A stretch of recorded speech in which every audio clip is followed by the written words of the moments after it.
Imagine uma nave que não é feita de aço, nem de fibra de carbono, nem de qualquer matéria que as mãos humanas possam tocar. Chamaremos esta embarcação de batuta. Ela é construída puramente de matemática e imaginação, o único veículo capaz de sobreviver às pressões que estamos prestes a enfrentar. A batuta não precisa de combustível e não obedece aos limites de velocidade impostos por Einstein. Ela desliza agora pelo meio intergaláctico, aquele oceano de silêncio absoluto que separa as ilhas de luz que chamamos de galáxias.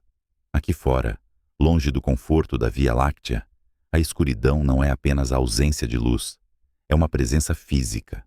O vácuo aqui é tão perfeito que um único átomo de hidrogênio pode viajar por eras sem nunca colidir com outro. A batuta avança, deixando para trás o grupo local, mergulhando na constelação que os antigos astrônomos da Terra chamaram de Canis Venatici, os cães de caça. Mas não estamos caçando uma estrela comum, nem mesmo uma galáxia perdida. Estamos rastreando um fantasma, um eco de uma era em que o universo era jovem, violento e muito mais aterrorizante. À medida que nos aproximamos, a escuridão é perfurada por algo que desafia a lógica visual. Não é uma estrela, é um farol de brilho intolerável que ofusca a própria galáxia que o hospeda. Estamos olhando para um quasar, um núcleo galáctico ativo alimentado por uma fome insaciável. E no centro desse furacão de radiação reside o monstro. Seu nome técnico é Tom 618. A batuta desacelera, pairando a uma distância segura, se é que existe segurança na presença de um deus da destruição. Diante de nós, estende-se uma estrutura que humilha a compreensão humana de escala. A mente tenta processar o que vê, mas falha. Tente imaginar o Sol. Agora imagine que o Sol é um grão de areia. Nesta escala, a Terra é invisível, um átomo insignificante. Se o Sol é um grão de areia, a entidade diante de nós não é uma praia, é o continente inteiro. Estamos diante do maior buraco negro já encontrado pela humanidade. Um buraco negro ultramassivo. A primeira coisa que se nota não é a escuridão, mas a luz. O disco de acreção gira ao redor do abismo. Um rio de gás e poeira, superaquecido a temperaturas que fariam o núcleo do nosso Sol parecer gelado. A fricção e a gravidade trituram a matéria com tamanha violência que ela grita em raios X e luz ultravioleta, um brilho que pode ser visto a mais de 10 bilhões de anos-luz de distância. Este disco brilha com a luminosidade de 140 trilhões de sóis. É um número que rola pela língua facilmente, mas que o cérebro não consegue digerir. É mais luz do que todas as estrelas da Via Láctea combinadas, concentradas em um único ponto do espaço. Mas a batuta nos leva mais perto, atravessando a tempestade de radiação, protegida por seu escudo de abstração teórica. Nós mergulhamos através do fogo para ver a sombra. Lá está ela, o horizonte de eventos. A esfera perfeita de escuridão absoluta. Ao contrário dos buracos negros estelares, que são como alfinetadas no tecido do espaço-tempo, Tom 618 é uma ferida aberta, uma cratera na realidade. O diâmetro desta sombra é de quase 400 bilhões de quilômetros. Para colocar isso em perspectiva, a luz, a coisa mais rápida do universo, que pode dar 7 voltas na Terra em um único segundo, levaria semanas para atravessar, de um lado ao outro, desta esfera negra. Se colocássemos o nosso sistema solar no centro deste buraco negro, a órbita de Netuno, o planeta mais distante, estaria perdida tão profundamente em seu interior que seria como uma moeda jogada no meio do Oceano Pacífico. Até mesmo a heliosfera, a bolha protetora do nosso Sol, que marca o fim do seu domínio, seria engolida sem deixar vestígios. A massa contida aqui é de 66 bilhões de massas solares. 66 bilhões. Cada uma dessas massas solares representa uma estrela inteira, com seus planetas, suas luas, suas histórias potenciais, tudo esmagado, comprimido e silenciado para sempre na singularidade central. É um cemitério de estrelas, um mausoléu construído com os ossos de galáxias devoradas. A gravidade aqui é tão intensa que o espaço não é apenas curvado, ele é torturado. Se você estivesse orbitando perto do horizonte de eventos e olhasse para o lado, veria a parte de trás da sua própria cabeça, pois a luz é forçada a orbitar o buraco negro, presa em um carrossel eterno, antes de cair para sempre. A física nos diz que um buraco negro é definido por apenas 3 propriedades: massa, carga e spin. É o teorema da calvície, que sugere que os buracos negros não têm cabelo, ou seja, não têm características complexas. Toda a informação sobre o que caiu ali dentro, se foi uma enciclopédia, uma estrela de nêutrons ou uma civilização inteira, é perdida, convertida apenas em massa bruta adicionada ao total. Tom 618 é, portanto, o objeto mais simples e, paradoxalmente, o mais complexo do universo conhecido. Simples em sua definição, mas insondável em suas implicações. Enquanto a batuta flutua diante desta majestade aterrorizante, somos forçados a confrontar a questão da origem. Como algo assim se torna real? A astrofísica convencional nos diz que buracos negros nascem da morte de estrelas massivas. Quando uma estrela gigante esgota seu combustível nuclear, ela colapsa sob o próprio peso, implodindo em um ponto de densidade infinita. Mas esses buracos negros estelares começam com 10, talvez 20, ou no máximo 100 vezes a massa do Sol.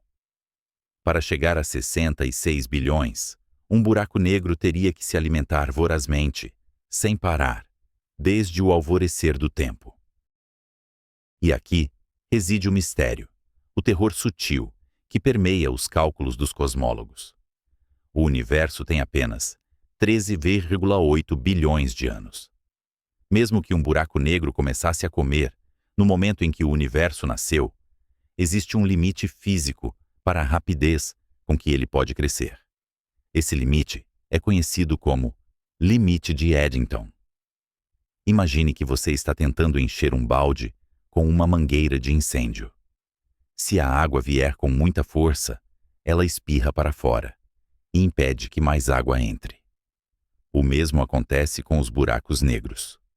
Quando a matéria cai em direção ao horizonte de eventos, ela aquece e brilha. Essa radiação cria uma pressão para fora, empurrando o gás que está tentando entrar. Se o buraco negro tentar comer rápido demais, ele engasga. A sua própria arroto de luz empurra a comida para longe. Então, como o Tom 618 ficou tão grande? Se ele tivesse crescido no ritmo máximo, permitido pela física, começando como uma estrela morta, ele não deveria ser tão colossal. O tempo não foi suficiente. A matemática não fecha. Isso sugere que Tom 618 não nasceu como uma estrela. Ele é um monstro de uma linhagem diferente. Talvez ele seja um descendente direto das sementes de buracos negros, defeitos primordiais na densidade do universo recém-nascido, nuvens inteiras de gás que colapsaram diretamente em escuridão, sem nunca terem acendido a luz de uma estrela. Ou talvez ele seja o resultado de uma canibalização galáctica em uma escala que mal podemos simular em nossos supercomputadores, a fusão de milhares de buracos negros menores em um balé de destruição gravitacional. Olhando para a sombra de Tom 618, sentimos a vertigem de estar na borda de um penhasco infinito. O raio de Schwarzschild Essa fronteira matemática que demarca o ponto de não retorno é mais do que uma linha no espaço. É o fim da história. Qualquer coisa que cruze essa linha deixa de fazer parte do universo observável. O tempo, lá dentro, troca de papel com o espaço. O caminho para o centro torna-se tão inevitável quanto o amanhã. Você não pode evitar a singularidade mais do que pode evitar a próxima terça-feira. A batuta, nossa nave de pensamento, treme não devido à turbulência atmosférica, pois não há ar, mas devido às ondas gravitacionais, as próprias ondulações na estrutura da realidade, causadas pela massa titânica diante de nós. O espaço aqui é esticado e comprimido como a pele de um tambor. É aqui, na presença deste gigante, que a pergunta central deste documentário começa a tomar forma. Se a natureza permitiu a existência de Tom 618, com suas 66 bilhões de massas solares, onde está o limite? Existe um teto para o tamanho de um buraco negro? Ou eles podem crescer indefinidamente, devorando aglomerados de galáxias inteiros, até que o universo seja apenas um vasto vazio, pontuado por ilhas de escuridão eterna? Alguns teóricos sussurram sobre uma classe de objetos ainda mais aterrorizante. Eles os chamam de buracos negros estupendamente grandes, ou slabs. Entidades que poderiam pesar não bilhões, mas trilhões de sóis. Monstros que poderiam rivalizar com a massa de galáxias inteiras. Tom 618 pode ser apenas um rei em um reino de titãs que ainda não descobrimos, ocultos nas dobras mais profundas do cosmos, ou que existiram antes mesmo da primeira estrela brilhar. Mas há um paradoxo no crescimento. À medida que um buraco negro cresce, sua densidade média diminui. É uma ironia cósmica. Um pequeno buraco negro estelar é incrivelmente denso, mas um gigante como Tom 618, se você calculasse a densidade média de toda a matéria espalhada dentro do seu gigantesco horizonte de eventos, descobriria que ele é menos denso que o ar que você respira agora, menos denso que a água. Você poderia, teoricamente, construir um buraco negro desse tamanho feito inteiramente de ar, se conseguisse reunir ar suficiente em um só lugar antes que ele colapsasse sob o próprio peso. Isso nos diz que a monstruosidade não requer materiais exóticos, requer apenas acumulação. A gravidade é uma força paciente e democrática. Ela aceita tudo, e quanto mais ela tem, mais ela quer. Enquanto a batuta se prepara para deixar a órbita desta besta apocalíptica, lançamos um último olhar para trás. O disco de acreção gira como uma serra circular de fogo celestial, iluminando o vazio por bilhões de anos-luz. Mas é o centro negro, o olho imóvel da tempestade, que retém nossa atenção. É um lembrete de que o universo não foi feito para nós. Nós somos subprodutos acidentais, em um cosmos dominado por forças de escala e violência, que fazem nossas guerras e catástrofes parecerem brincadeiras de crianças em uma caixa de areia. Tom 618. Não é malévolo. Ele não é cruel. Ele é simplesmente a gravidade levada à sua conclusão lógica e absoluta. Ele é o que acontece quando a matéria vence a batalha contra a energia. Ele é o triunfo final da queda. No entanto, a existência deste gigante levanta uma questão ainda mais perturbadora do que o seu tamanho. Se buracos negros desta magnitude ancoram os centros das galáxias, mantendo-as unidas com sua influência gravitacional, eles são os destruidores ou os criadores? Somos nós, habitantes de sistemas solares tranquilos, os beneficiários desses monstros? Será que a vida só é possível porque esses titãs limparam o caos do universo primordial, engolindo a radiação e o gás errante, permitindo que o resto do cosmos se acalmasse em órbitas estáveis? A batuta gira, apontando sua proa de volta para o oceano intergaláctico. Deixamos Tom 618 para trás, rugindo em silêncio no escuro, um rei solitário em seu trono de gravidade. Mas a viagem está apenas começando. Pois se este é o tamanho que eles podem alcançar, precisamos entender a mecânica desse crescimento impossível. Precisamos descer das alturas colossais de 66 bilhões de sóis e mergulhar no mundo microscópico, onde a gravidade luta contra a mecânica quântica pelo controle da realidade. A pergunta persiste, ecoando no casco imaginário da nossa nave. Quão grande pode ficar a escuridão antes que ela engula toda a luz? O inverno russo de 1915 não era lugar para a contemplação do infinito. Era um lugar de lama congelada, de arame farpado e do cheiro acre de gás mostarda pairando sobre as trincheiras da frente oriental. A Primeira Guerra Mundial consumia a Europa com um apetite voraz, triturando homens e máquinas em uma cacofonia de destruição industrial. No entanto, em meio a esse caos terrestre, onde a vida humana parecia ter perdido todo o valor, uma mente solitária buscou refúgio na pureza imaculada da geometria. Karl Schwarzschild, um tenente da artilharia alemã, não estava apenas calculando trajetórias balísticas de obuses explosivos. Entre os bombardeios e os gritos de alerta, ele segurava em suas mãos, cobertas pela fuligem da guerra, as recém-publicadas equações de campo de Albert Einstein. Eram equações monstruosas, um sistema de 10 equações diferenciais não lineares que descreviam como a matéria dizia ao espaço como se curvar e como o espaço dizia à matéria como se mover. Einstein, sentado em segurança em Berlim, acreditava que essas equações eram demasiado complexas para serem resolvidas com exatidão, contentando-se com aproximações grosseiras da realidade. Mas Schwarzschild viu algo que o próprio criador da teoria não vira. Sob o troar dos canhões que sacudiam o solo lamacento, ele encontrou uma simetria, uma elegância escondida no terror da matemática. Ele imaginou uma estrela perfeitamente esférica, parada no vácuo, sem rotação, uma ilha solitária de massa em um oceano de nada. Ao simplificar o universo para este único ponto de foco, ele conseguiu o impossível. Ele encontrou a primeira solução exata para a relatividade geral.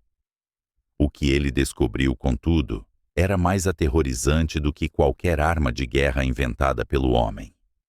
Sua solução matemática revelava que a gravidade, se concentrada o suficiente, não apenas curvava o espaço, mas o perfurava. As equações mostravam que para qualquer massa existente no universo, havia um raio crítico, uma fronteira invisível e intangível. Se toda a massa de um objeto fosse comprimida para dentro dessa esfera minúscula, o tecido do cosmos se rasgaria de tal forma que o espaço e o tempo trocariam de papéis.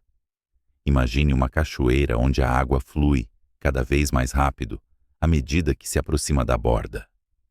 Longe da queda, um peixe pode nadar contra a correnteza e escapar. Mas há um ponto, uma linha imaginária na água, onde a velocidade da correnteza excede a velocidade máxima que o peixe consegue nadar. Uma vez cruzada essa linha, não importa o quanto o peixe lute, seu destino é cair. O espaço ao redor de uma massa concentrada comporta-se como essa água. Schwarzschild calculou onde essa linha ficava. Ele definiu o ponto de não retorno. Para o Sol, essa fronteira mortal surgiria se toda a sua massa titânica fosse esmagada até caber em uma esfera de apenas 3 quilômetros de diâmetro. Para a Terra, seria necessário comprimir montanhas, oceanos e cidades até o tamanho de uma bola de gude. Nesse nível de densidade, a velocidade de escape necessária para fugir da atração gravitacional, superaria a velocidade da luz. E como a luz é o limite de velocidade cósmico, o mensageiro universal da causalidade, nada poderia escapar. O objeto desapareceria do universo observável, deixando para trás apenas um buraco gravitacional, uma cicatriz permanente no espaço-tempo. Schwarzschild enviou seus cálculos para Einstein com uma carta que carregava uma ironia trágica. Ele escreveu que a guerra o havia tratado com gentileza suficiente para permitir que ele se afastasse de tudo e fizesse essa caminhada pela terra das suas ideias. Einstein ficou atônito. A matemática era impecável, a lógica irrefutável. Mas a implicação física era uma abominação. Poucos meses depois de enviar sua carta, Karl Schwarzschild morreu. Não por uma bala inimiga, mas por uma doença autoimune rara e dolorosa, que cobriu sua pele de bolhas, uma metáfora cruel para a efervescência das estrelas que ele estudava. Ele faleceu aos 42 anos, deixando para trás um fantasma matemático que assombraria a física pelo século seguinte. A comunidade científica, confrontada com a singularidade de Schwarzschild, reagiu com negação. Era aceitável que a matemática permitisse tais monstruosidades, assim como a matemática permite que tenhamos menos 3 maçãs. Mas a realidade física, argumentavam eles, jamais permitiria tal absurdo. A natureza deveria ter mecanismos de proteção, freios cósmicos que impediriam a matéria de colapsar até o infinito. A resistência foi liderada por ninguém menos que Arthur Eddington, o brilhante astrofísico britânico que mais tarde confirmaria a teoria de Einstein durante um eclipse solar. Eddington era um homem de profunda intuição física e ordem. Para ele, a ideia de uma estrela que continuasse a colapsar para sempre, fechando-se do resto do universo, era repugnante. Ele chamou o raio de Schwarzschild de círculo mágico, uma barreira que existia apenas na mente dos matemáticos, não no céu noturno. Eddington argumentava que, à medida que uma estrela moribunda encolhesse, as leis da física quântica ou a pressão térmica interviriam. A matéria encontraria um novo estado de equilíbrio. O universo não poderia conter buracos. O conceito violava o senso de permanência e estabilidade que a humanidade projetava sobre os céus. Estrelas eram doadoras de luz, faróis de energia. A ideia de uma antiestrela, um devorador de luz, parecia uma heresia científica. Durante décadas, a solução de Schwarzschild foi tratada como uma curiosidade acadêmica, um caso limite bizarro que ocorria quando se empurravam as equações longe demais. Era como dividir por zero em uma calculadora. O erro resultante não significava que a realidade havia quebrado, apenas que o modelo havia atingido seu limite de aplicabilidade. Os físicos acreditavam que o momento angular, a rotação das estrelas, impediria o colapso total. Eles acreditavam que a imperfeição do universo real, a sujeira e a complexidade da matéria, salvariam o cosmos desse destino pontual. Mas a matemática é paciente. Ela espera que a imaginação humana a alcance. Enquanto os debates fervilhavam nas salas de aula e nos observatórios, as equações permaneciam inalteradas, silenciosas e absolutas. Elas sussurravam uma verdade desconfortável.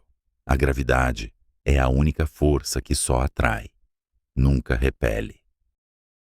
Se você acumular massa suficiente em um espaço pequeno o bastante, a vitória da gravidade é inevitável.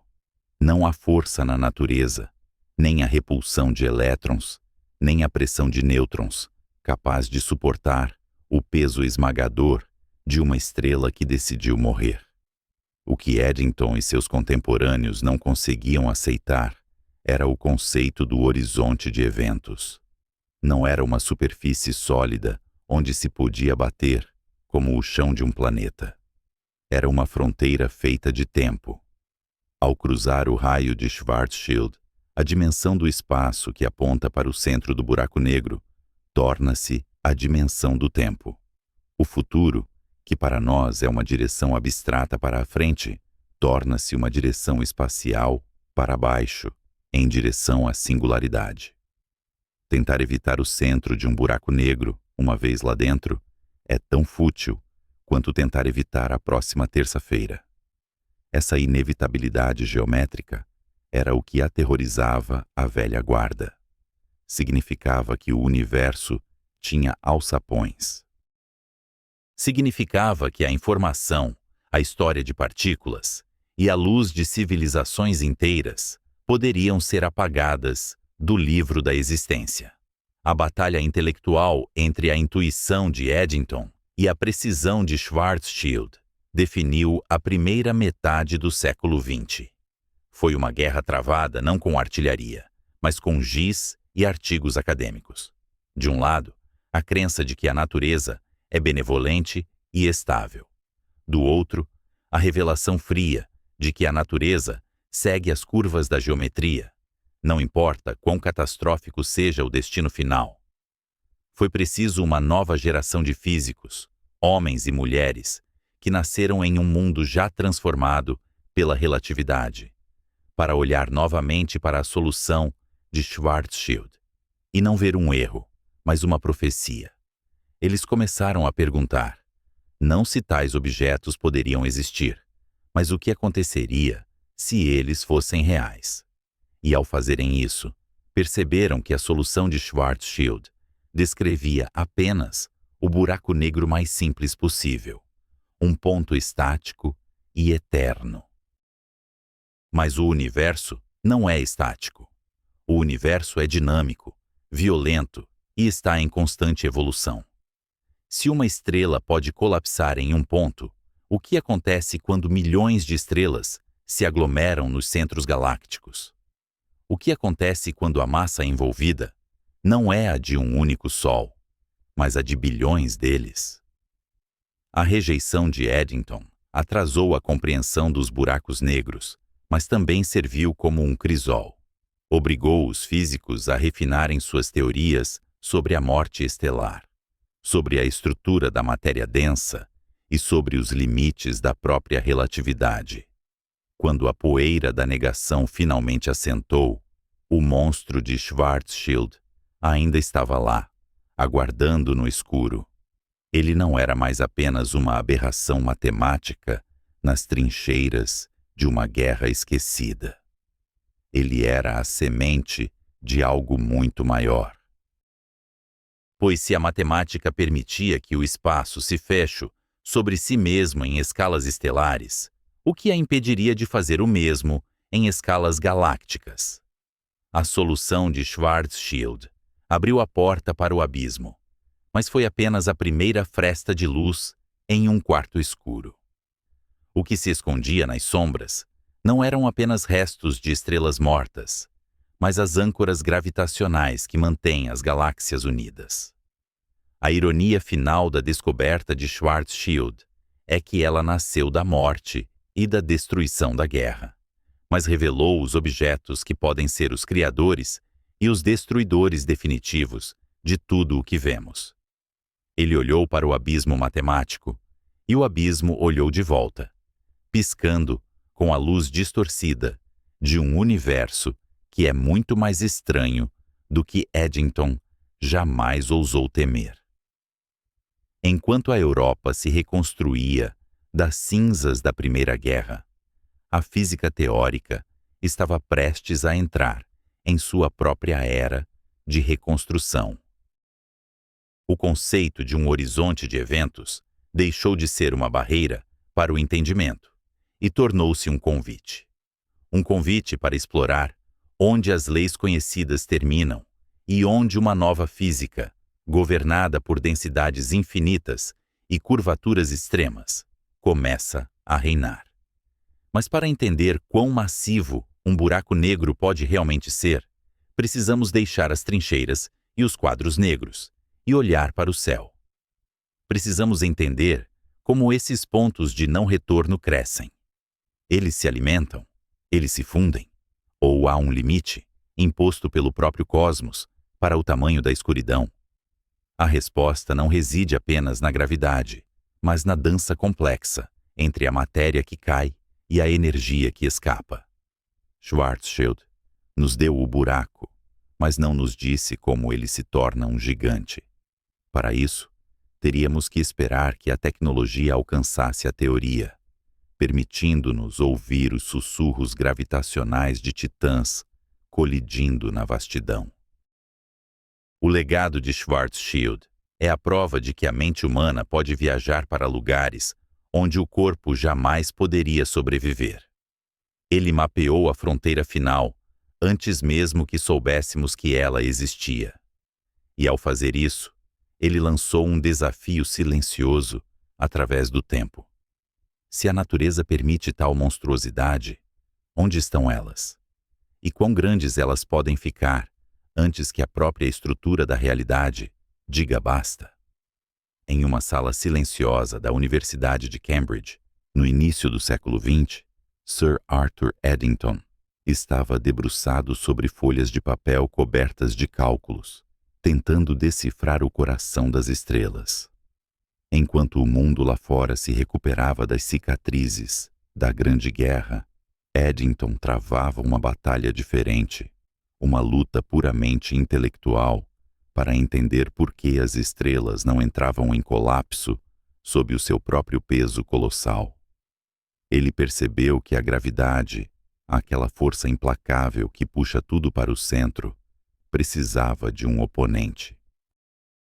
Ele encontrou esse oponente na própria luz.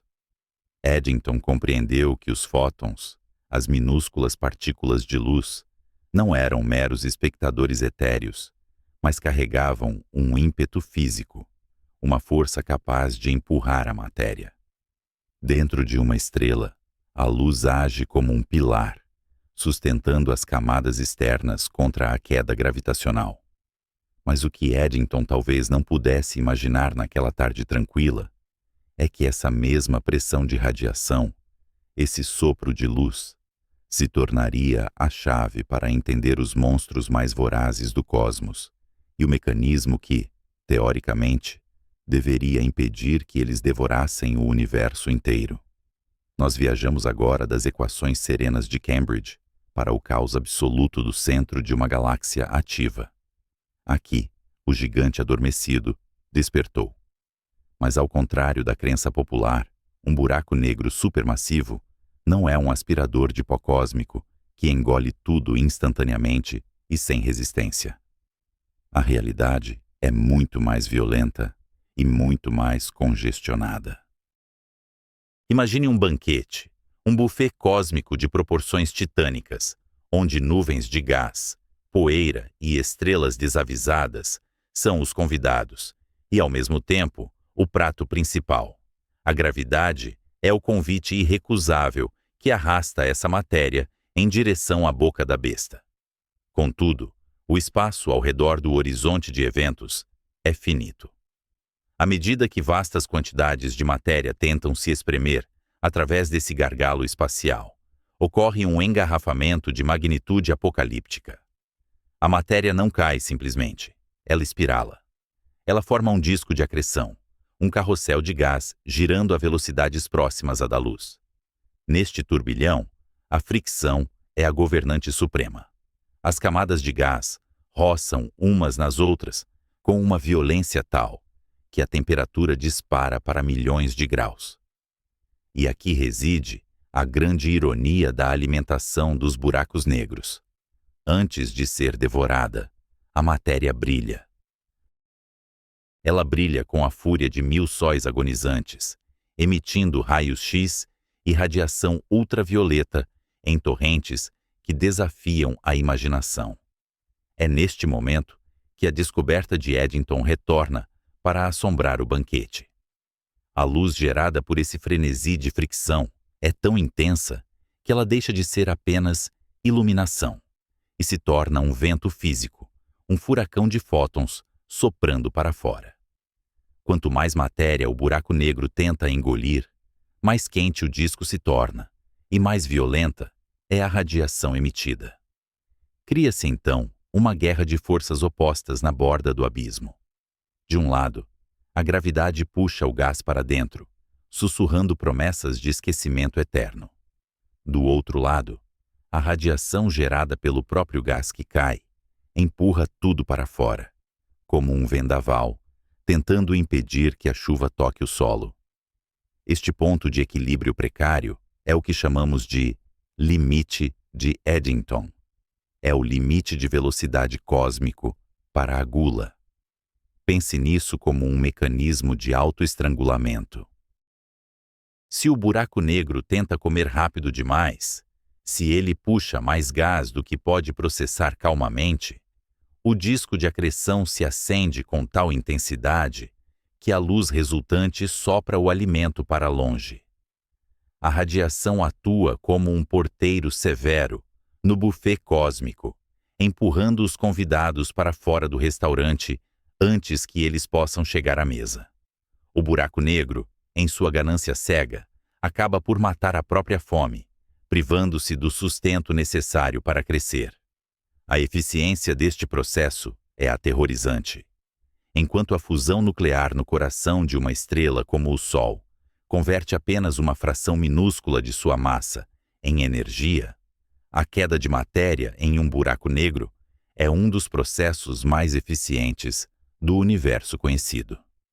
Cerca de 10% da massa que cai é convertida em pura energia radiante antes de cruzar o horizonte. Essa eficiência significa que uma quantidade relativamente pequena de matéria pode gerar uma tempestade de luz capaz de frear a queda de nuvens de gás inteiras. O brilho de um quasar, que pode ofuscar a luz combinada de todas as estrelas de sua galáxia hospedeira, é o testemunho visual desse freio de emergência sendo acionado. Visualizemos a cena. O gás frio flui das regiões externas da galáxia, atraído pelo poço gravitacional. Ele se junta à fila no disco de acreção, esperando sua vez de ser consumido. Mas o disco está saturado. A radiação que emana das regiões internas, onde o gás está sendo triturado e aquecido, atinge as camadas externas como uma parede sólida. O gás que chega é bombardeado por fótons de alta energia, aquecido e empurrado de volta para o espaço profundo. O buraco negro, por mais massivo que seja, encontra-se limitado pela sua própria luminosidade. Ele se torna vítima de seu próprio sucesso metabólico. Isso sugere uma conclusão profunda sobre a arquitetura do universo. O limite de Eddington implica que existe um ritmo máximo de crescimento para estes titãs. Eles não podem simplesmente dobrar de tamanho da noite para o dia. O crescimento de um buraco negro supermassivo deveria ser uma marcha lenta e constante através das eras, ditada pela física da luz e da gravidade. Se a radiação empurra o alimento para longe, então deve haver um teto, um limite superior teórico para quão rápido eles podem ter crescido desde o alvorecer dos tempos até o presente. No entanto, quando olhamos para os confins do universo observável, para a época em que o cosmos era apenas uma criança recém-nascida, vemos algo que não deveria estar lá. Vemos monstros de bilhões de massas solares já formados, gordos e satisfeitos, sentados no centro de galáxias jovens, desafiando a cronologia que acabamos de estabelecer. Se o limite de Eddington é o porteiro que controla o fluxo do banquete, como esses gigantes primordiais conseguiram burlar a segurança e devorar tanto, tão rápido? Terão eles encontrado uma maneira de desligar a luz? Ou haverá um modo de forçar a comida goela abaixo, superando o vento contrário da radiação? A existência desses gigantes impossíveis sugere que o limite de Eddington, embora seja uma lei fundamental, pode não ser uma barreira intransponível, mas sim um desafio a ser superado por circunstâncias extremas. Talvez o buffet não seja tão ordenado quanto pensamos. Talvez existam momentos em que a comida chega em avalanches tão densas que nem mesmo a luz consegue empurrá-la de volta, sufocando os fótons sob um cobertor de gás, permitindo que a besta se alimente no escuro, livre das restrições da luminosidade. Ou talvez a própria natureza da acreção seja mais complexa, com fluxos e refluxos que ainda estamos começando a mapear. Estamos diante de um paradoxo gravado no céu. A física nos diz que a luz deve frear o crescimento, impondo uma dieta rigorosa aos buracos negros. A observação nos mostra bestas que ignoraram a dieta e cresceram até tamanhos que desafiam a razão. O que acontece quando as regras de segurança do universo são quebradas? O que ocorre quando um buraco negro decide que o limite de velocidade não se aplica a ele? Nas profundezas gélidas da constelação da Fênix, a 5,8 bilhões de anos-luz da Terra, existe uma anomalia que não deveria ser real. Imagine por um momento que você viaja através do vazio intergaláctico, deixando para trás a segurança da Via Láctea, atravessando o grande deserto cósmico até chegar ao coração pulsante do aglomerado Fênix. Aqui, as galáxias não dançam em isolamento. Elas se aglomeram como mariposas em torno de uma chama invisível e terrível. No centro deste enxame, reside uma besta, cuja escala zomba da nossa compreensão matemática e desafia as leis que pensávamos governar o crescimento dos titãs celestes. Este é o lar de Phoenix A. Não estamos mais falando dos monstros familiares que habitam o centro da nossa própria galáxia.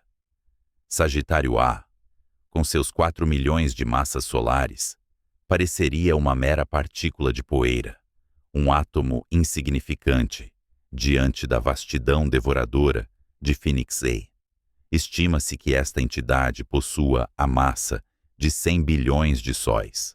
Para visualizar tal enormidade, precisamos redesenhar o nosso mapa mental do cosmos. Se colocássemos este abismo no lugar do nosso Sol, seu horizonte de eventos, a fronteira do não-retorno, não engoliria apenas a Terra ou Júpiter. Ele se estenderia muito além da órbita de Plutão, além da heliosfera, engolindo todo o sistema solar 100 vezes. A luz levaria semanas para atravessar o diâmetro de sua sombra. É uma estrutura tão colossal que a própria geometria do espaço ao seu redor geme sob o peso de uma gravidade que beira o infinito. Mas a existência de Phoenix A traz consigo um problema perturbador, um sussurro inquietante nos corredores da astrofísica moderna. Ele é um anacronismo. Ele é grande demais, cedo demais. A história clássica da evolução cósmica nos conta uma narrativa de paciência e acumulação lenta. Diz-nos que os buracos negros nascem da morte de estrelas massivas, sementes estelares que pesam talvez 10 ou 20 vezes a massa do nosso Sol. Ao longo de éons, estes cadáveres estelares se alimentam do gás circundante e fundem-se uns aos outros, subindo degrau por degrau na escada da magnitude. É um processo governado por regras estritas, um banquete com limite de velocidade. A matéria que cai em direção ao abismo aquece, brilha furiosamente, e a pressão dessa luz empurra o gás para fora, matando a fome do buraco negro se ele tentar comer rápido demais.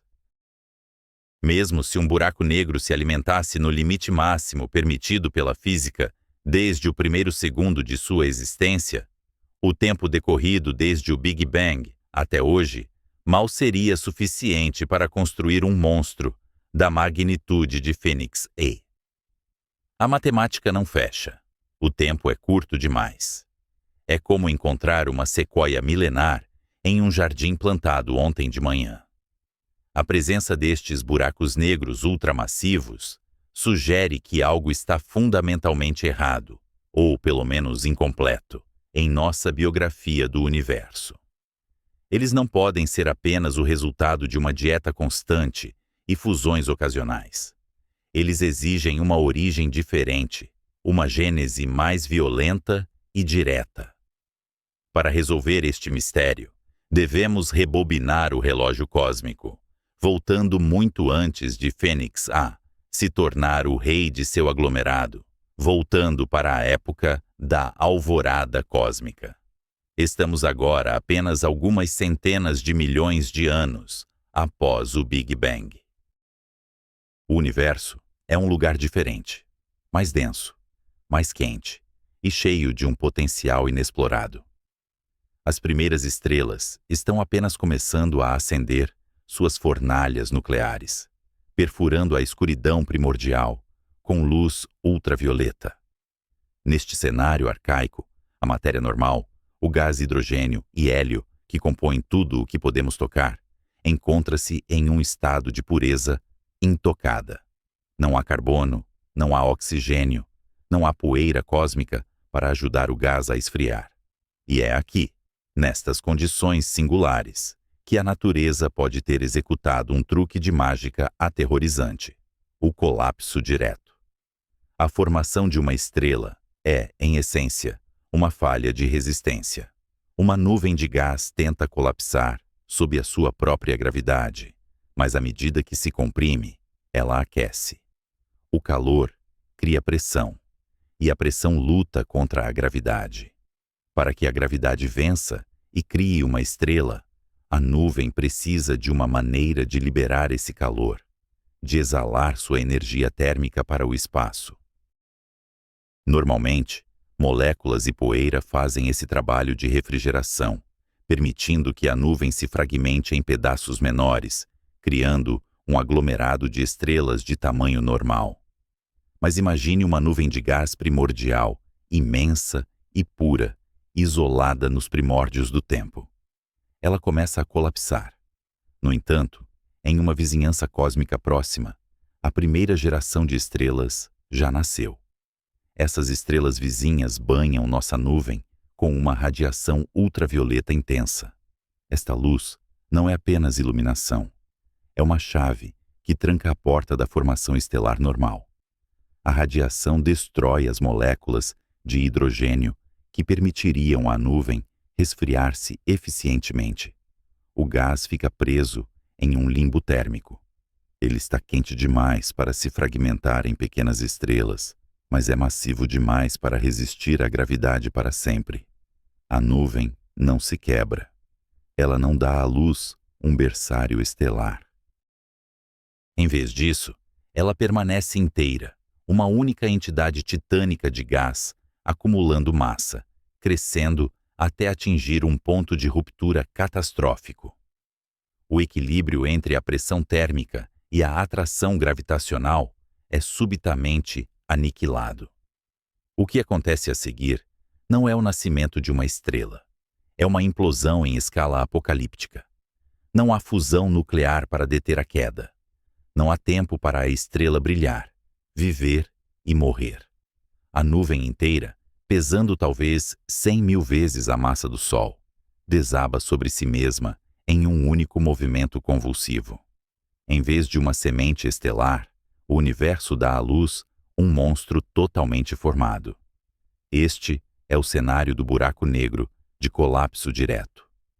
Eles são os filhos bastardos da termodinâmica e da gravidade, nascidos sem nunca terem sido estrelas. Eles pulam a infância estelar, a adolescência de fusão e a morte por supernova. Eles entram na existência já como gigantes, sementes pesadas plantadas no solo fértil do universo jovem. Enquanto um buraco negro estelar começa com 10 massas solares, um buraco negro de colapso direto nasce com 10.000, talvez 100.000 massas solares no instante de sua criação. Esta vantagem inicial muda tudo. É a diferença entre começar uma corrida a pé e começá-la a bordo de um jato supersônico. Com essa massa inicial colossal, esses objetos têm uma gravidade avassaladora desde o primeiro dia. Eles se tornam âncoras gravitacionais no gás denso do universo primordial, atraindo matéria a taxas vorazes que fariam os buracos negros modernos parecerem anoréxicos. Eles afundam para o centro de suas protogaláxias, fundindo-se com outros de sua espécie, crescendo exponencialmente, enquanto o universo ainda está na sua infância. Se olharmos para Fênix A através desta lente, sua existência deixa de ser um paradoxo e torna-se uma consequência inevitável. Ele não é um glutão que comeu rápido demais. Ele é a realeza antiga, nascido no trono. Ele é o descendente direto dessas nuvens que falharam em se tornar luz e optaram pela escuridão eterna. A ideia do colapso direto é elegante, brutal e resolve o problema do tempo. Mas ela também pinta um quadro do universo primitivo muito mais sinistro do que imaginávamos. Não era apenas um jardim onde as primeiras luzes se acendiam pacificamente. Era um campo de batalha, onde nuvens titânicas eram esterilizadas pela radiação vizinha, impedidas de criar vida estelar, apenas para serem condenadas a colapsar em poços de gravidade pura. Essas sementes pesadas explicam como monstros como os quasares puderam existir quando o universo tinha menos de 1 bilhão de anos. Eles explicam como as galáxias elípticas gigantes no centro de aglomerados, como o Fênix, puderam ancorar buracos negros de 100 bilhões de massas solares. Eles são as peças faltantes no quebra-cabeça da arquitetura cósmica. Contudo, a física destes objetos desafia a imaginação visual.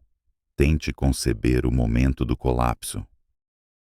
Uma nuvem de gás, com anos-luz de diâmetro, subitamente perdendo a guerra contra si mesma. O núcleo se contrai a velocidades relativísticas. A matéria corre para o centro tão rápido que o som não consegue acompanhá-la. O horizonte de eventos se forma no silêncio absoluto do interior da nuvem, expandindo-se para fora, como uma bolha de escuridão devoradora, engolindo o gás restante antes que ele tenha a chance de emitir um último grito de luz. Pode haver, no entanto, um estágio intermediário, um breve momento de hesitação antes da escuridão total. Alguns teóricos sugerem a existência de uma quase-estrela, ou estrela negra. Imagine uma entidade onde o núcleo já colapsou em um buraco negro, mas as camadas externas de gás são tão massivas que formam um envelope gigante, uma mortalha de gás do tamanho do nosso sistema solar. Dentro deste casulo, o buraco negro recém-nascido devora a estrela de dentro para fora. A energia liberada por essa refeição furiosa sustenta as camadas externas, fazendo com que o objeto brilhe com a intensidade de uma galáxia inteira, mas apenas por um breve suspiro cósmico, alguns milhões de anos, antes que tudo seja consumido e reste apenas o abismo. Fênix A, portanto, pode ser o fantasma dessas quase-estrelas, o monumento funerário deixado para trás após o banquete primordial.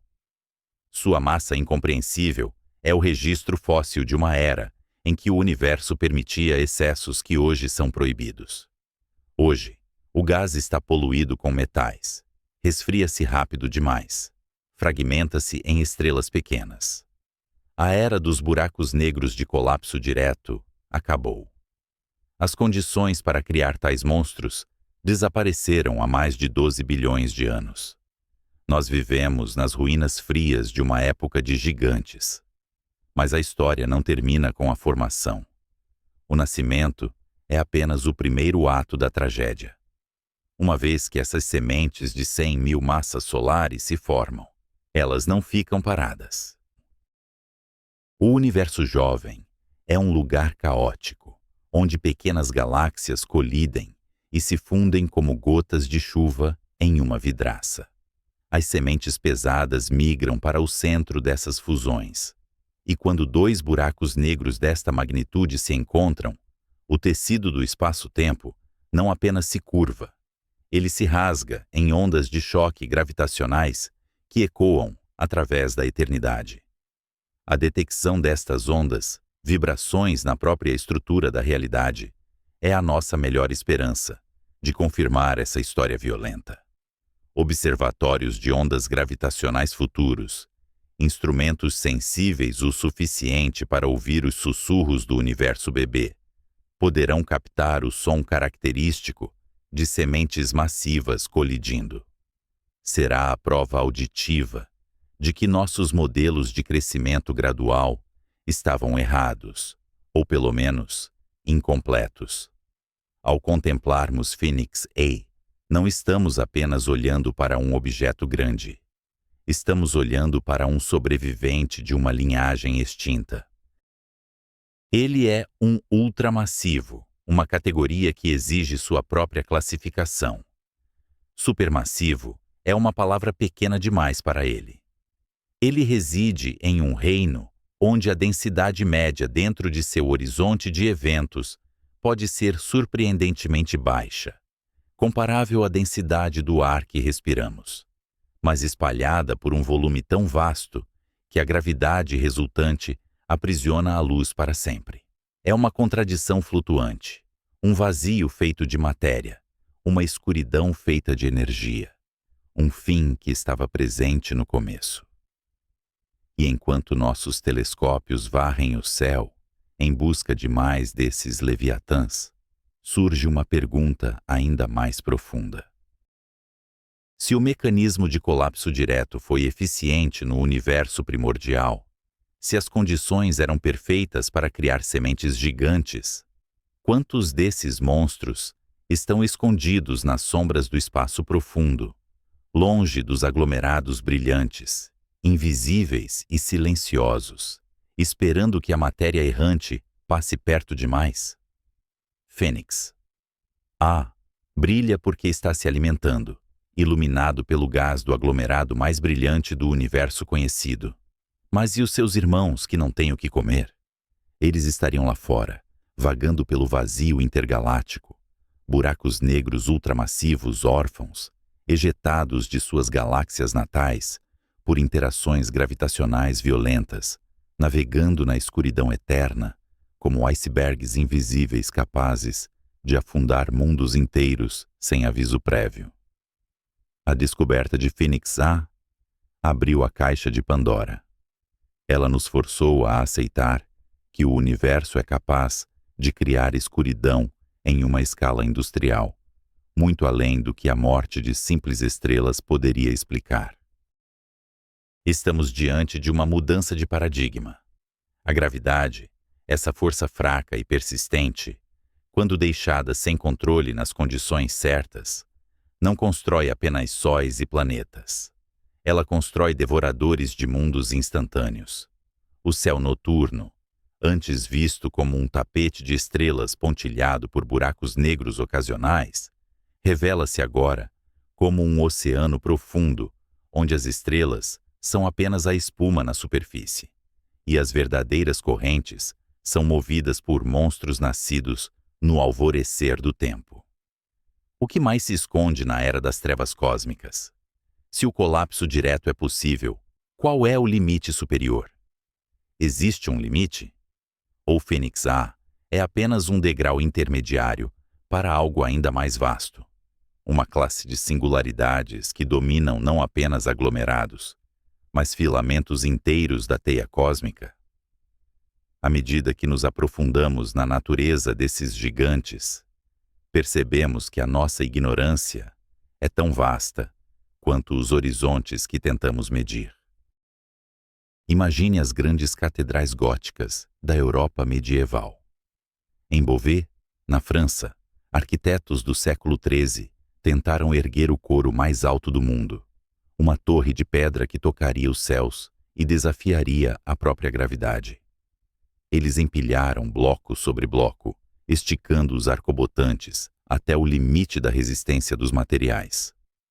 Mas em 1284, a ambição humana colidiu com as leis imutáveis da física. A estrutura não suportou o próprio peso e desabou.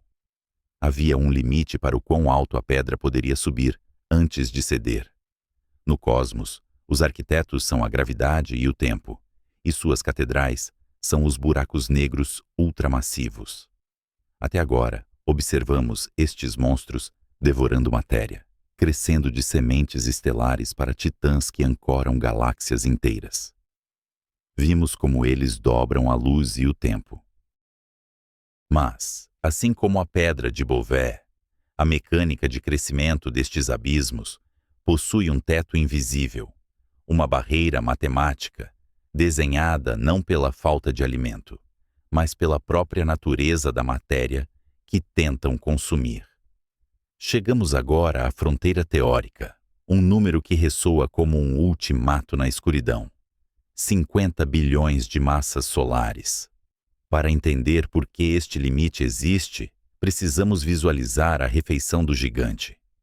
Um buraco negro não engole matéria diretamente do espaço vazio como um aspirador de pó. Ele exige um ritual de passagem. O gás e a poeira interestelar, capturados pelo poço gravitacional, formam um disco de acreção, um vasto carrossel de plasma superaquecido, girando em velocidades vertiginosas. É neste disco que a matéria perde seu momento angular, esfregando-se contra si mesma, gerando atrito e calor, brilhando com a fúria de 1000 sóis, antes de finalmente cruzar o horizonte de eventos.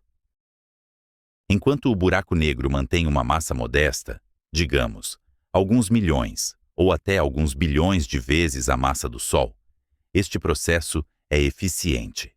O disco permanece quente e estável.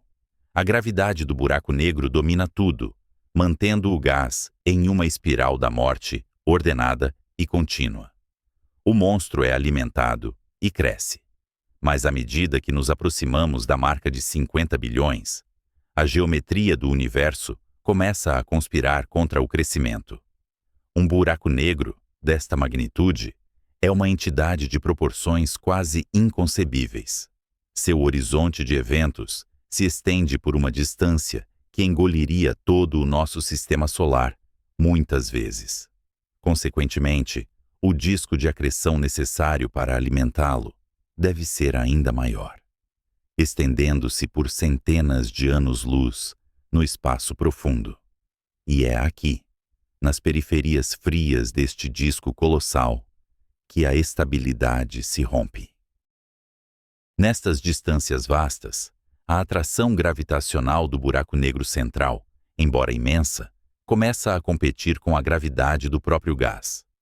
O disco torna-se tão massivo e tão extenso que não consegue mais manter sua temperatura infernal nas bordas externas.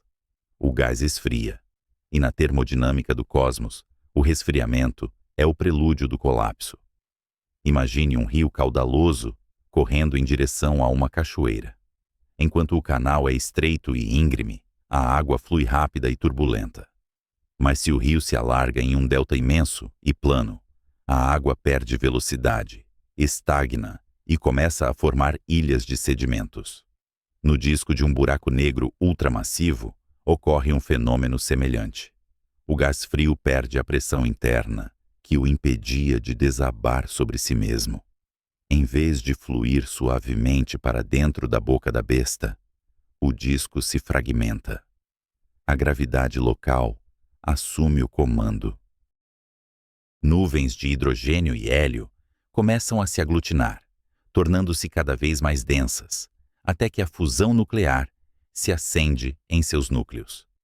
O que deveria ser o jantar do buraco negro transforma-se subitamente em algo belo e proibido.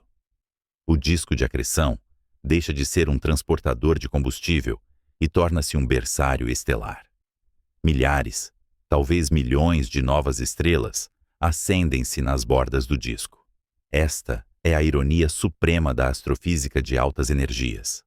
Ao crescer demais, o buraco negro cria as condições para a vida das estrelas, em vez de sua própria expansão. O gás que formaria a massa adicional do buraco negro é agora bloqueado, trancado dentro desses novos sóis brilhantes. As estrelas recém-nascidas orbitam o gigante central, mas não caem nele. Elas consomem o gás remanescente, esculpindo falhas no disco e cortando a linha de suprimento. O buraco negro, vítima de sua própria magnitude, começa a passar fome. Este processo define o limite de crescimento por acreção luminosa. Não é que a gravidade deixe de funcionar, mas sim que a estrutura necessária para entregar a matéria ao horizonte de eventos se autodestrói. O monstro isola-se em uma gaiola feita das próprias estrelas que ele inadvertidamente criou. Ele se torna um rei, sentado em um trono vazio, cercado por um banquete que ganhou vida e se recusa a ser servido. É claro que o universo é violento e caótico, e existem outras formas de crescer. Um buraco negro ultramassivo poderia, em teoria, fundir-se com outro de tamanho similar. Um evento cataclísmico que abalaria a própria teia do espaço-tempo e permitiria ultrapassar, temporariamente, essa barreira. No entanto, a fusão de dois monstros de 50 bilhões de massas solares é um evento de raridade extrema, exigindo uma coreografia galáctica que pode levar mais tempo do que a idade atual do universo para se concretizar. Portanto, olhamos para o cosmos e vemos que as árvores não crescem até a Lua e os buracos negros não engolem o universo inteiro. Há um equilíbrio delicado entre a força que puxa para dentro e a complexidade da matéria que se recusa a ceder. Esses titãs adormecidos, os maiores objetos singulares da existência, vagam pelos centros dos aglomerados de galáxias mais massivos, como o Fênix A ou o Monstro no coração de Tom 618. Eles atingiram o tamanho máximo permitido pela física de discos. Eles são monumentos silenciosos a uma era de alimentação frenética que já passou, relíquias de um tempo em que o gás fluía livremente. Agora, eles aguardam na escuridão, cercados por anéis de estrelas que brilham como joias em uma coroa intocável. A questão que permanece não é apenas sobre o tamanho, mas sobre o destino final destas entidades estagnadas. Se eles não podem mais crescer consumindo o gás ao seu redor, e se as fusões são tão raras quanto o nascimento de um universo, o que acontece com a informação e a entropia presas dentro deles? Será que, ao atingir este limite, eles começam um processo diferente, uma evaporação lenta e agonizante que se estenderá por éons, muito depois de a última estrela do universo ter se apagado? Imagine uma catedral imensa, vasta o suficiente para conter sistemas solares inteiros, onde a última vela acabou de se extinguir. A escuridão não é repentina, mas uma invasão lenta e inexorável. É assim que o nosso universo se parecerá daqui a trilhões de anos. As estrelas, aquelas fornalhas nucleares que definiram a estrutura do cosmos por éons, cessarão suas operações. As anãs vermelhas, as últimas a sobreviver, consumirão seu combustível e desaparecerão no esquecimento cinzento.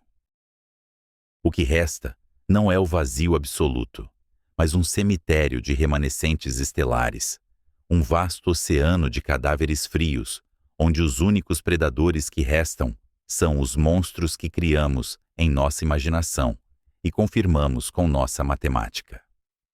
Bem-vindos à Era dos Buracos Negros. Neste futuro distante, a arquitetura luminosa das galáxias terá se desfeito. A Via Láctea e Andrômeda já terão completado sua dança gravitacional há muito tempo, fundindo-se em uma única elipse gigante, apenas para ver suas estrelas constituintes serem ejetadas para o vazio intergaláctico ou engolidas pelo núcleo. A estrutura familiar de braços espirais e nebulosas coloridas será uma memória apagada, substituída por halos difusos de matéria degenerada orbitando o inevitável. É neste cenário de desolação que a questão sobre o limite máximo de um buraco negro deixa de ser um exercício acadêmico e se torna a narrativa dominante da realidade física. Sem gás para alimentar a acreção, sem nuvens de poeira para colapsar em novas estrelas, o crescimento destes titãs muda de natureza. Eles não mais jantam, eles canibalizam. A gravidade, sempre paciente, começa a limpar o tabuleiro. Em escalas de tempo que desafiam a compreensão humana, as galáxias mortas perdem energia orbital. Os remanescentes estelares, estrelas de nêutrons e buracos negros de massa estelar, espiralam lentamente em direção ao centro. É uma migração fúnebre em direção ao maior poço gravitacional disponível. Quando estes objetos colidem, não há o espetáculo visual de outrora, pois não há matéria bariônica suficiente para acender quasares brilhantes. Em vez disso, o universo estremece invisivelmente. O tecido do espaço-tempo ondula com violência, transmitindo a notícia da fusão através de ondas gravitacionais que viajam pelo silêncio, sem ninguém para ouvi-las. Neste crepúsculo cósmico, os buracos negros supermassivos que conhecemos hoje, aqueles com bilhões de massas solares, parecerão modestos. Através de fusões sucessivas, ao longo de dezenas de bilhões de anos, eles podem crescer para categorias que exigem nova nomenclatura. Entramos no reino dos buracos negros estupendamente grandes, ou slabs. Imagine uma entidade com a massa de 100 bilhões, talvez 1 trilhão de sóis. O seu horizonte de eventos, aquela fronteira matemática de onde a luz não pode escapar, seria tão vasto que a luz levaria semanas para atravessar o seu diâmetro. Se colocássemos tal monstro no centro do nosso sistema solar atual, ele engoliria não apenas Plutão, mas a nuvem de Oort inteira, estendendo sua sombra por anos-luz. No entanto, há uma ironia cruel na física destas bestas. Enquanto reinam supremos, devorando tudo o que ousa aproximar-se, eles estão, na verdade, se tornando cada vez mais isolados. A expansão do universo, impulsionada pela energia escura, afasta as estruturas não ligadas gravitacionalmente umas das outras a velocidades superiores à da luz. Cada um destes titãs tornar-se-á o mestre solitário de seu próprio universo observável. Uma ilha de gravidade extrema, cercada por um horizonte cosmológico que se afasta eternamente. Mas a física nos ensina que nada é verdadeiramente estático. Mesmo estes colossos, aparentemente eternos, são vulneráveis às leis sutis da termodinâmica quântica. E é aqui que a história dá a sua reviravolta mais profunda e poética. Para entender o destino final destas entidades, precisamos olhar não para o infinitamente grande, mas para o infinitamente pequeno. Precisamos descer a escala de Planck, onde o espaço não é um pano liso, mas uma espuma fervilhante de incerteza. No vácuo do espaço, que a intuição nos diz ser vazio, a mecânica quântica revela uma tempestade. Pares de partículas virtuais e antipartículas surgem constantemente da nada, tomam emprestada uma minúscula quantidade de energia do vácuo, existem por um breve momento e depois se aniquilam, devolvendo a energia. É um ciclo perpétuo de criação e destruição, um tremor fundamental na base da realidade. Agora, imagine este processo ocorrendo na borda mais perigosa do universo, o horizonte de eventos de um buraco negro. Ocorre um divórcio cósmico. Um par de partículas surge exatamente na fronteira. Uma delas, talvez a antipartícula, cruza o limiar fatal e é capturada pela gravidade inexorável. A outra, a partícula parceira, escapa para o universo exterior. Sem a sua parceira para se aniquilar, a partícula sobrevivente torna-se real. Ela é emitida como radiação, mas o universo não oferece almoços grátis. A energia para tornar essa partícula real tem de vir de algum lugar. Ela é subtraída da própria massa do buraco negro. A partícula que caiu, carregando energia negativa em relação ao observador externo, efetivamente reduz a massa total do monstro. Este é o mecanismo que Stephen Hawking revelou ao mundo, a lenta exalação dos gigantes. Contudo, a termodinâmica impõe uma regra estrita. A temperatura de um buraco negro é inversamente proporcional à sua massa. Um buraco negro com a massa do nosso Sol teria uma temperatura de apenas alguns milionésimos de grau acima do zero absoluto. É incrivelmente frio. Mas os nossos titãs do futuro, com massas de trilhões de sóis, eles são quase indistinguíveis do zero absoluto. E aqui reside o paradoxo da longevidade. Atualmente, o espaço profundo é banhado pela radiação cósmica de fundo em micro-ondas, o eco do Big Bang, que mantém uma temperatura de cerca de 2,7 Kelvin. Isso é frio, mas é muito mais quente do que os nossos buracos negros supermassivos. Enquanto a temperatura do universo for maior que a temperatura do buraco negro, a termodinâmica dita que o buraco negro não evaporará. Pelo contrário, ele absorverá os fótons do fundo cósmico.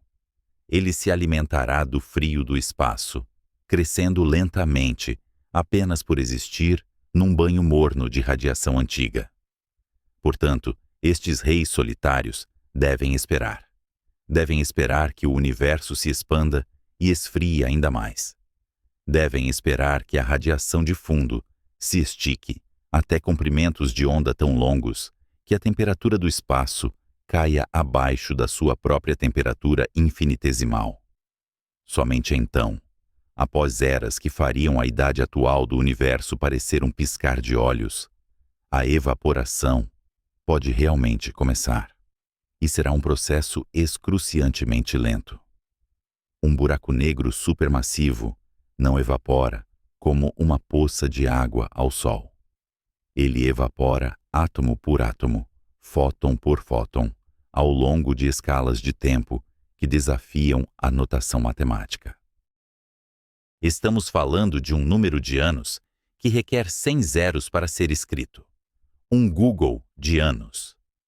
Durante este período inimaginável, o universo será um lugar escuro e silencioso.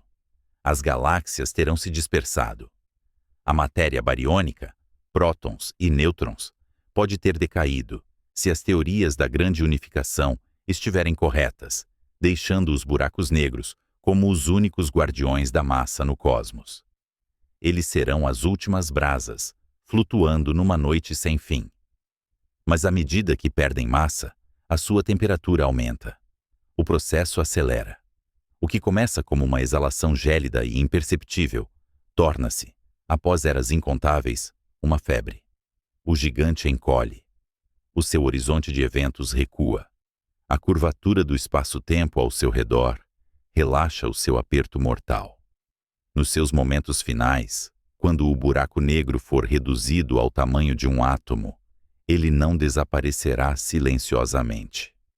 A física dita que a sua temperatura disparará para níveis de Planck. O monstro, que uma vez engoliu galáxias, libertará a energia restante numa explosão final de violência inimaginável, brilhando por um breve instante com a intensidade de 1000 sóis, iluminando a escuridão absoluta uma última vez, antes de desaparecer para sempre. O que acontece com a informação que ele engoliu? As civilizações, os planetas, a luz das estrelas antigas que caíram através do seu horizonte? Será que a radiação de Hawking carrega consigo os segredos criptografados de tudo o que foi consumido? Ou a história do universo é irrevogavelmente apagada quando o último buraco negro morre? Se a informação é preservada, então, a evaporação destes titãs é o ato final de contar histórias do universo. devolvendo ao vazio tudo o que foi roubado, mas numa forma caótica e irreconhecível.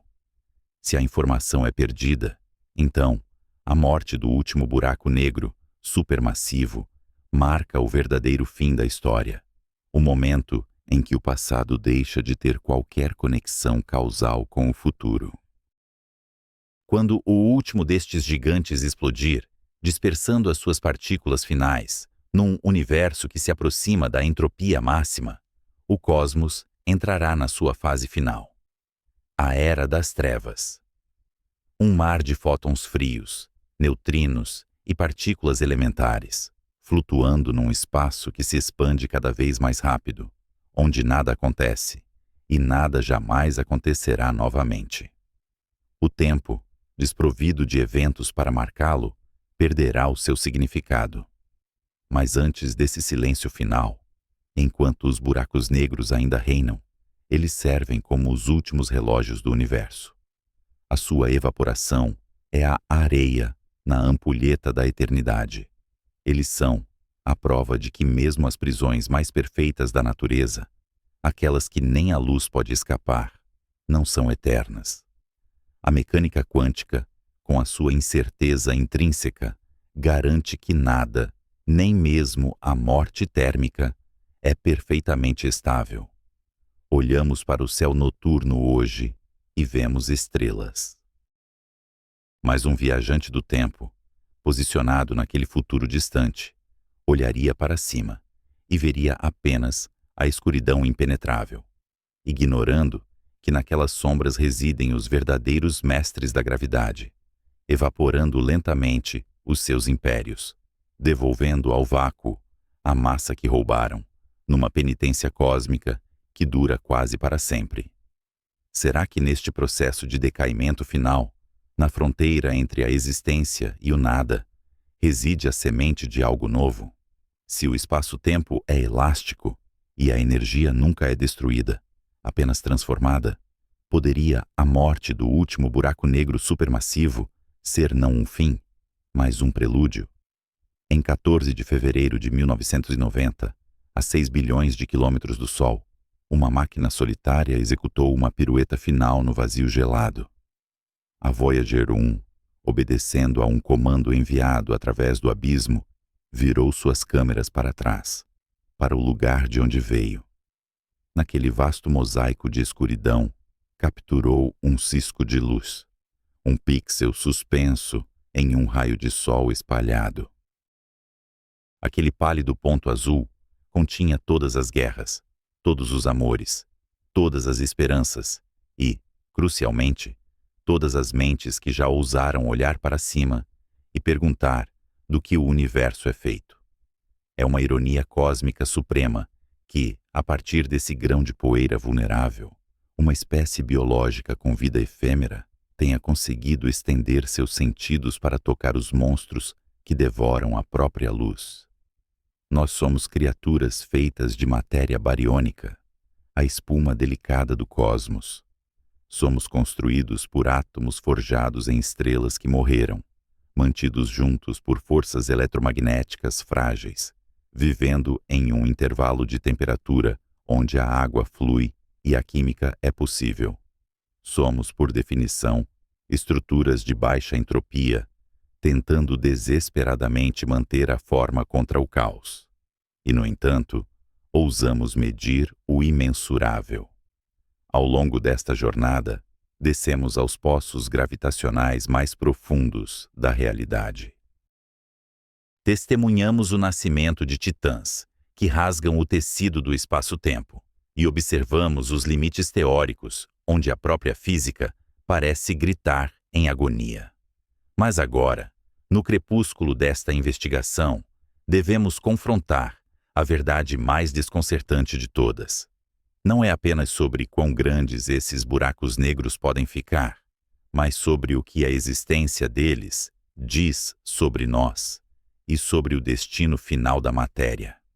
Imagine a estrutura de um átomo, um núcleo cercado por nuvens de probabilidade, onde elétrons dançam em uma vastidão de espaço vazio.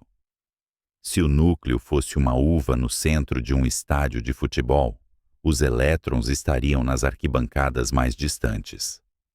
A matéria, a substância de que somos feitos, é essencialmente vazia. É um fantasma de energia amarrado por campos de força. Um buraco negro supermassivo é a antítese dessa vacuidade. Ele é a vitória final da gravidade sobre a estrutura. Quando olhamos para monstros como o TOM 618, com suas 66 bilhões de massas solares, não estamos apenas vendo um objeto grande. Estamos vendo o colapso da arquitetura da matéria. Ali, o espaço vazio do átomo foi espremido para fora.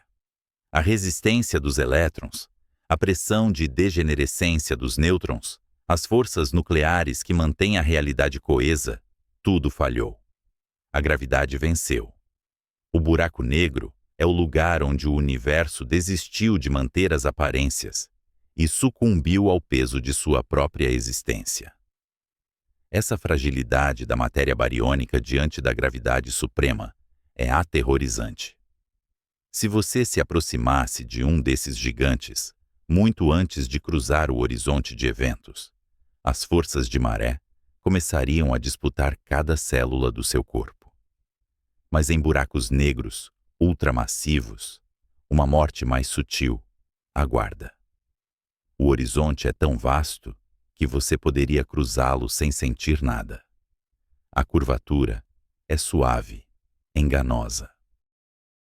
Você estaria irremediavelmente perdido, removido da causalidade do universo, flutuando em direção a uma singularidade central.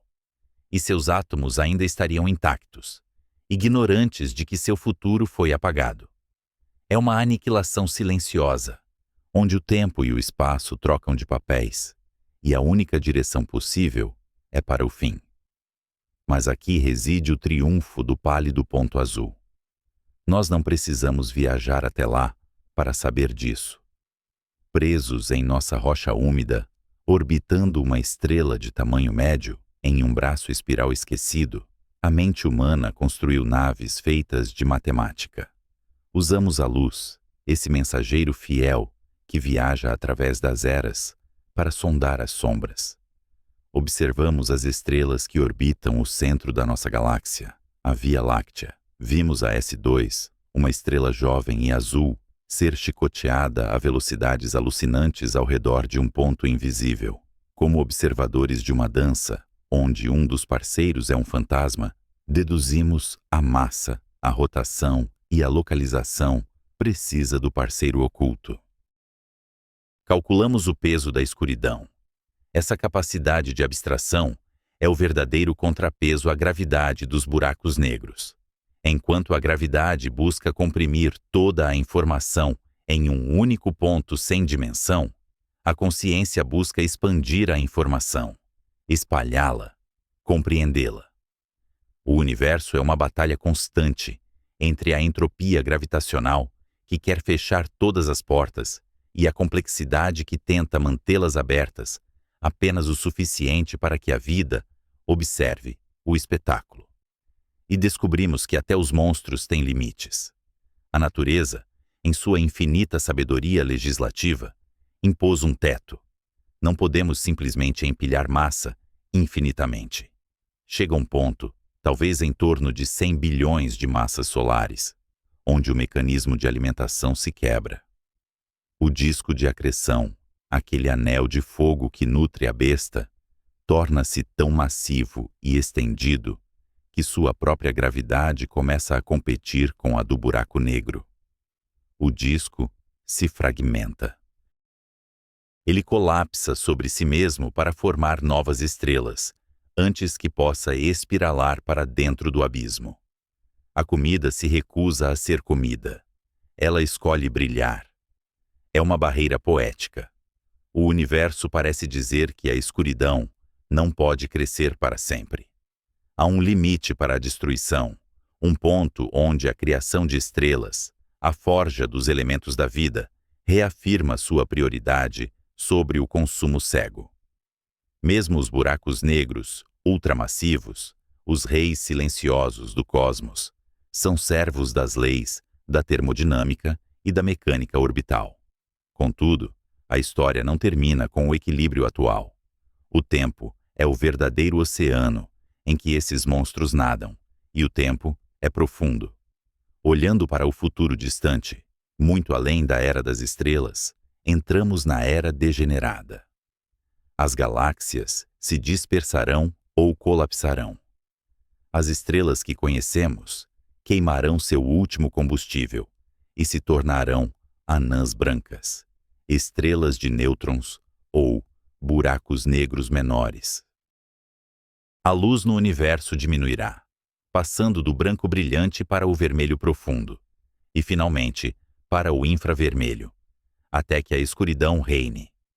Nesse futuro remoto, os buracos negros supermassivos serão os últimos guardiões do calor e da ordem.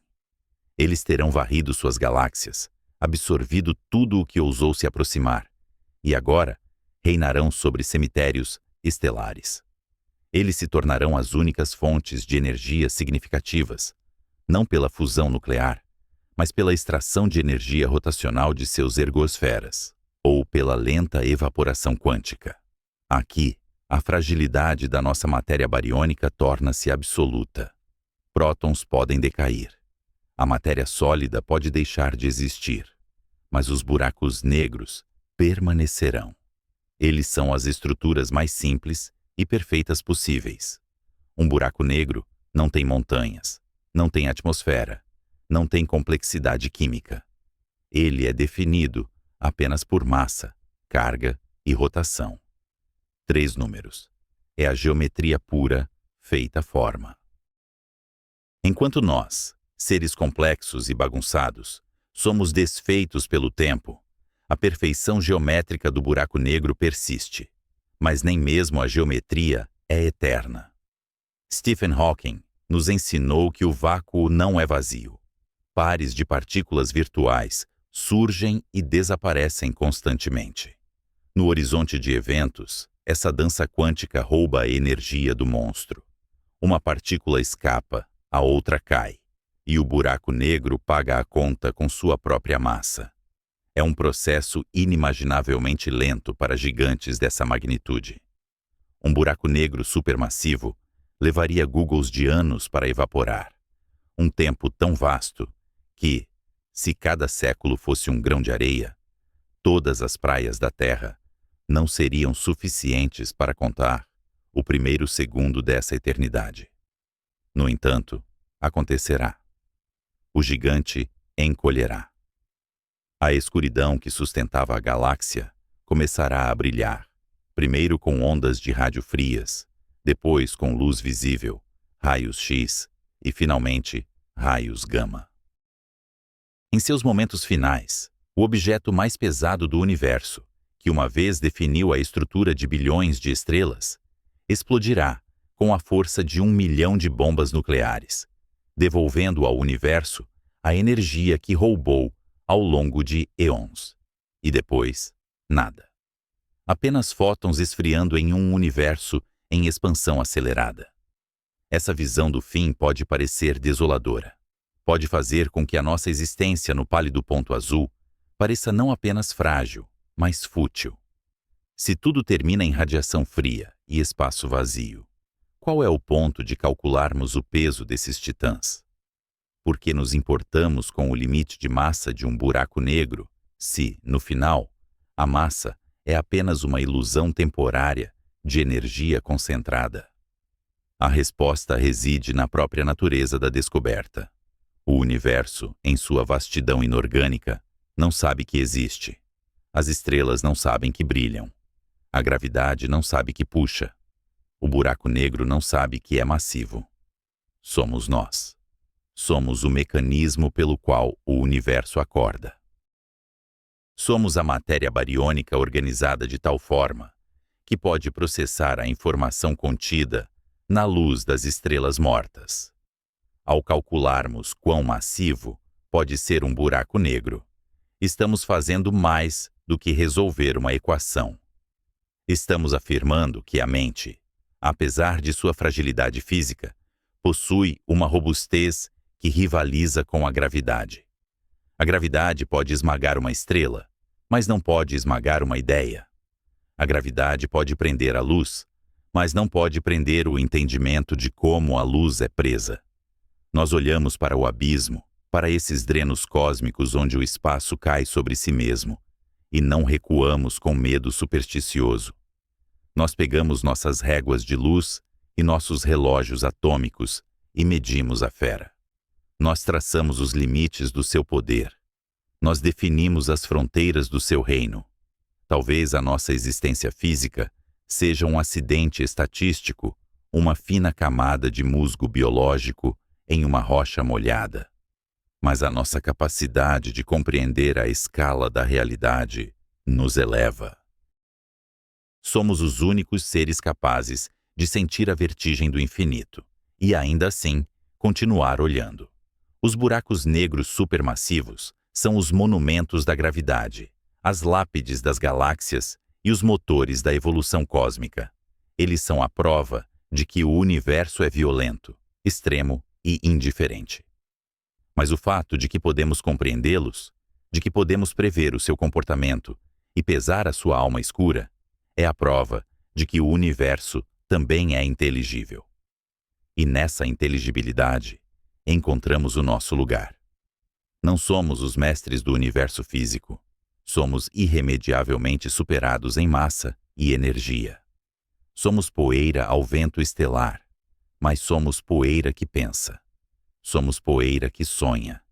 E enquanto a última estrela não se apagar e o último buraco negro não evaporar no silêncio final, continuaremos a ser a voz que dá significado ao rugido silencioso da gravidade.